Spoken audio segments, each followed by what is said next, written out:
এক গ্রামে ছিল এক অদ্ভুত বউ, সবার মুখে মুখে তার নাম ছিল বোকা বৌমা। কিন্তু সে আসলেই কি বোকা ছিল, নাকি সবাই ভুল বুঝত, সেই গল্পই আজ শোনা যাক। বৌমার নাম ছিল ঝুমা। সে খুব সরল মনের মানুষ, যা শুনত তাই বিশ্বাস করত। একদিন শাশুড়ি বলল, ঝুমা, আজ ভাত বসিয়ে রেখো, আমি বাজারে যাচ্ছি। ঝুমা ভাত বসাতে গিয়ে ভাবল, ভাত যদি ফুটে উঠে পালিয়ে যায়। তাই হাঁড়ির ঢাকনা শক্ত করে বেঁধে দিল কাপড় দিয়ে। কিছুক্ষণ পর হাঁড়ির ভেতরে চাপ বাড়তে লাগল, হঠাৎ ধাম করে ঢাকনা উড়ে গেল।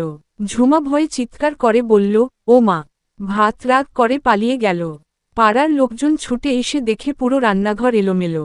সবাই হেসে উঠল, এই জন্যই তোকে বোকা বৌমা বলে। আরেকদিন শ্বশুর বলল, ঝুমা, গরুটাকে খাওয়াতে ভুলিস না।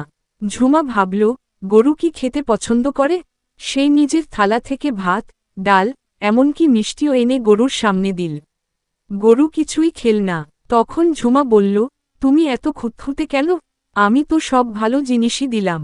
একদিন গ্রামের স্কুলে শিক্ষক এলেন বাড়িতে। তিনি শুনেছিলেন ঝুমার কথা।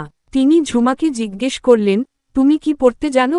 ঝুমা লজ্জা পেয়ে বলল, না, আমি তো কখনো শেখার সুযোগ পাইনি। শিক্ষক বললেন, তুমি বোকা নও, তুমি শুধু শেখনি। তারপর থেকে প্রতিদিন বিকেলে তিনি ঝুমাকে পড়াতে শুরু করলেন। ঝুমা খুব মন দিয়ে শিখতে লাগল। কয়েক মাস পর সেই ঝুমাই গ্রামের অন্য বাচ্চাদের পড়াতে শুরু করল।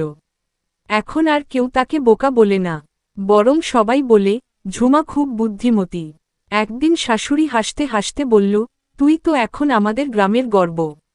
ঝুমা মুচকি হেসে বলল, আমি তো আগেও একই ছিলাম, শুধু তখন কেউ বুঝতে পারেনি।